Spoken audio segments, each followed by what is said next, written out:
Drench Kitchen. We're going to be doing a food tracking demonstration video for everyone today because MyFitnessPal is one of those things that when it works, it's wonderful, and when you don't know how to work it, it's not so great. So today we are going to do a very typical meal.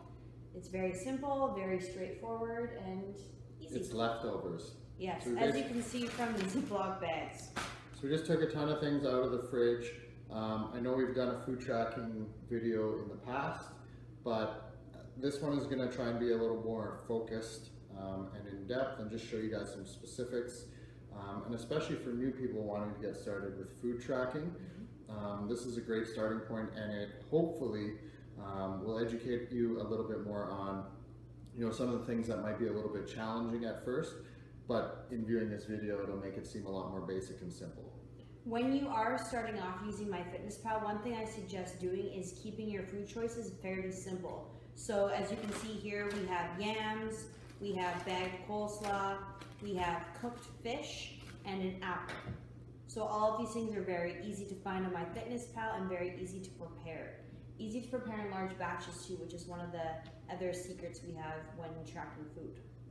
And I always just think when you're starting to track food, in order to be consistent, you want to think in terms of the different aspects that make up a food, right? So the coleslaw, I'm not just going to go into MyFitnessPal and look up generic coleslaw salad. I'm going to read the nutrition label on the bag of the actual dry coleslaw, and then also track the nutrition information if I'm adding some dressing as well.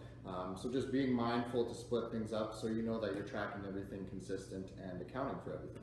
Another thing too, if you're using a product like a salad dressing that has a barcode, when you scan it, make sure that you double check to make sure the information that you're consuming and that's on your app is the same. We've had many situations where we'll scan something from Costco and it comes up as a completely different product. So just make sure that you're looking at the product and at the MyFitnessPal that it's the same. So with that being said, we're going to move into just showing you guys how the scale works, and then weighing a couple of these basic simple household foods and foods that you might find in your fridge on any given day. Okay, so here's the kitchen scale that we use. We just picked it up from Costco. It's about $20. You want to make sure that you first find a digital kitchen scale so you can read out to the gram and the ounces. First step, just turning the scale on. I'll let Erica take over here. So the scale's on. You can see the different functions. So it has the units, so you can change it from grams, kilograms, ounces, and then back to grams. So most of the time we're weighing in either grams or ounces. The other function that's very important is the zero function, as well as obviously the on and off. Right now we're set to 0 grams. So first of all, since we're going to be eating the meal off of the plate, or part of the meal, we're going to put the scale on. You can see the scale, the plate weighs 775 grams. In order to clear that off, 0 grams, and then we would choose our first food. May I use my hands? You may. Now, how do you determine if you're going to measure something, for example, yams? How do you know whether you should do ounces or you should do grams? What do you typically do? I do grams typically.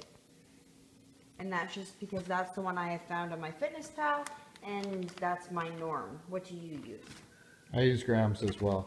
Most of the time, for potatoes, vegetables, fruits, things like that, most of the MyFitnessPal examples are going to be in grams. The majority of the meats that we would eat, they'd all be cooked, and they're going to be in ounces most of the time. It's not all the time, but that's usually the way it works out. So that's one thing that we suggest that people do is when you are selecting a food on MyFitnessPal, always select the same thing. Okay, so we're going to get 300 grams of yams. Is that enough, or can you finish? We're at 301. So we got 301 grams. We're going to finish the bag. Oh boy. So I got lots of carbs to eat. That's a lot of yam right there. All right, so the next thing we're going to add onto the plate would be the fish. Okay. So 391. 391. So I make note of that. I punch it into MyFitnessPal, record it, zero out the scale. Make sure it's zeros. The fish, now if I remember from the label correctly, this is mahi-mahi. and it was in grams, right? 112 gram servings. So we got it zeroed out. And that's another thing too that I want to make special note of is one fillet they said was, you know, whatever protein, carbs, and fat. Now let's just say your serving you're having here, this one in fact is right bang on, but let's just say it was higher or lower. You have to account for that in your day. Right. Would you like more? So instead of eyeballing it, we'll take the 115 grams. We'll have a little bit more because I need to get my protein up for the day.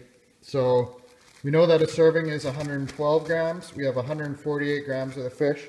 So I would just take 148 divided by 112, and that would give me 1.2 or 1.3. And then I would punch that in as my nutrition information, and it would give me a 148 gram serving. So just make sure that you're in fact weighing those things and not just going off one fillet as one serving. So take the extra 2 seconds and actually weigh those products on your scale. Now, next up, we're going to just portion out the coleslaw. So any sort of packaged food, you can take a look at the label on the package. If Erica can kind of show it there. So the biggest things on your nutrition label that you want to pay attention to is the serving size. For this coleslaw, it's 85 grams, and then how much protein, carb, and fat you're getting per serving size. So for me, I've been eating this almost every day for the past 6 days. it's been a 30-day coleslaw challenge. 30 days. I'm almost through the whole bag. Because I wouldn't let him buy the whole huge bag because it was on sale if he didn't eat the whole thing. So this is about day 6, 7, and we've gone through the whole bag. But just from eating it every single day, I know that I like 1.5 servings, so I multiply 85 by 1.5, which is 127.5. And I know that for that serving size, that 2 tablespoons of this calorie-wise coleslaw dressing creates the coleslaw salad that I enjoy eating. And that's, to me, what tastes good. So, knowing that, I'm going to portion out my 127.5 grams of the colorful coleslaw. So I got my bowl on the scale. I've got it zeroed out again. Okay, so make sure that it stays on. And yes, we tend to use dirty dishes from time to time. And then I just dump it in until I get up to 127. Or maybe we don't get there because I finished the whole bag of coleslaw. Good job. That only took you a week and a couple days. Ooh, almost perfect. So I want that 127. And there we go, 128, perfect. So there's my 1.5 servings of the coleslaw. From there, I'm gonna add my dressing. Okay, this is a liquid. Most of the time we recommend people using measuring cups for liquids because it is volume, but the weight is actually pretty close and pretty accurate. And if you do it that way consistently all the time, you keep that consistency in place. So what we do, we just zero it out. I know that a tablespoon is 15 milliliters, so I do 15 grams per tablespoon. 2 tablespoons, I'm going to do 30 grams. Again, there's a look at the nutrition information. Okay, so I'm multiplying that serving size by 2. Got my scale zeroed out, and we're going to go until we get to 30 grams. Getting close, 28, 31. Close but no cigar, Close my but friends. no cigar. Okay, so there's my coleslaw and my salad. The only other thing I like to do, and this is a special recipe. This is Neil Katchuk Gourmet at its finest, folks. Gourmet. I like super simple. This is actually a fire hall recipe. I learned this when I worked as a firefighter. But it's the Dole Colorful Coleslaw, the calorie-wise dressing, and Jordan Powers, shout out to you, steak spice. Okay, so steak spice on top, no nutrition information to track. So you can just sprinkle it on at your own leisure. We're not too concerned about sodium or salt because your body's going to regulate that as is, and whatever you take in, it'll kind of balance out. So we're going to sprinkle some on top, a lot, and there's our coleslaw. And then I would just track that 1.5 servings of the actual cabbage, and then 2 servings of the calorie-wise dressing. And then I have my salad for me. Okay, so now that we have the coleslaw, the salad, I have my vegetable serving for the meal. And then I've heated up my fish and yams, or sweet potatoes, whichever one you want to call it. I'm going to finish off my meal. We love putting almond butter on our sweet potatoes. If it looks gross, trust me, just try it once and you will be hooked. Bake sweet potatoes in the oven, broil it to crisp them up a little bit at the end, and drizzle almond butter on them. It is absolutely fantastic. And if you really want to get crazy, you can add marshmallows as well. But I'm going to add my almond butter to the top, so I've heated them up. They're nice and warm. Got my almond butter. Serving size is 16 grams. So I'm going to add that on.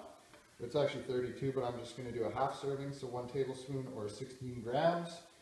And I'm just going to drizzle it on until the scale reads 16. Okay, and I like to drizzle it all over the yams because it is magically delicious. And you know what he also really likes to do is to drizzle it and leave all the crunchy hard stuff that no one likes on the bottom, and then just buy it or leave it for me. I leave that specifically for Erica. Thank you, honey. So I got my 15 grams on the scale. Sorry, 16. Okay, so I'll wait out. So there's the next portion of my meal. Ta-da! And as always, I know a lot of people take on the if it fits your macros approach, or you can basically fill your food totals for the day with any food you want. But we really stress the importance of taking in and eating as many healthy and nutritious foods as you can. Even though you could technically add a chocolate bar and fill up some of your carb and fat protein intake for the day, it's not providing your body with any nutrition, no vitamins, minerals, and nutrients that your body requires just for normal functioning and for everyday overall health. So always, whenever we're filling up our nutrition levels and our macro levels for the day, we're trying to choose as many healthy and nutritious foods as we can. And especially if you're on a dieting phase or a fat loss phase, when you're eating in a deficit, you want to make sure that you're including at least a couple servings of fruits and vegetables per day. Otherwise, if your food levels are low, you're going to end up with some deficiencies, and it may actually do more harm than good in the long run. So always just try and keep that in mind. Last part of this meal, I love apples. Usually trying to include at least an apple or 2 per day. Super simple. Well, if you're me and you're eating apples, otherwise tracking an apple can be a little difficult. Zero the scale out. It's a gala apple. I'm going to weigh it in grams. Throw it on the scale. 177 grams. For me, I eat the whole apple. Seeds and all. This is another shout out to one of my firefighter friends, Tyler Chiquette, who taught me this when I was working as a firefighter. Eating the whole apple, weird at first. Just take the stem off, chow down on the whole apple, eat the core and everything, and that way your apple's tracked and you record it. Otherwise, you would want to weigh it out, record your apple and minus or subtract the weight of the core. If you put your apple in a Ziploc bag after you eat it, you can put the core in the bag and then weigh it when you get home. Or just eat the whole thing, you guys. It's way simpler. Or cut it. And that's about it. So here's the full meal. This is what I'm going to have for lunch. I know it's not the prettiest meal we've ever created, but the simple fact of the matter is that a lot of times you're just eating to get the job done. I'm eating foods that are going to keep me healthy, keep me feeling good. I really enjoy eating these foods. I know it's not the most beautiful meal ever, but this is what we had in the fridge and this is what we're making do with. And I just hope this gives you guys a little more insight into how to track foods. Getting started with tracking food, because it really is life-changing. Lets you take control of your health, your nutrition, your wellness, your training as well. Quite frankly, myself, I wouldn't train anymore if I didn't track my food and have an idea of what my food intake was, and where my protein, carbs, and fat were each day. And I think, Erica, you would probably agree as well. Absolutely. So if you guys have any questions or you want us to do any other videos on anything else that you might be struggling with, just let us know and we'll try and put it together for you. Thanks for watching, you guys. Thank you.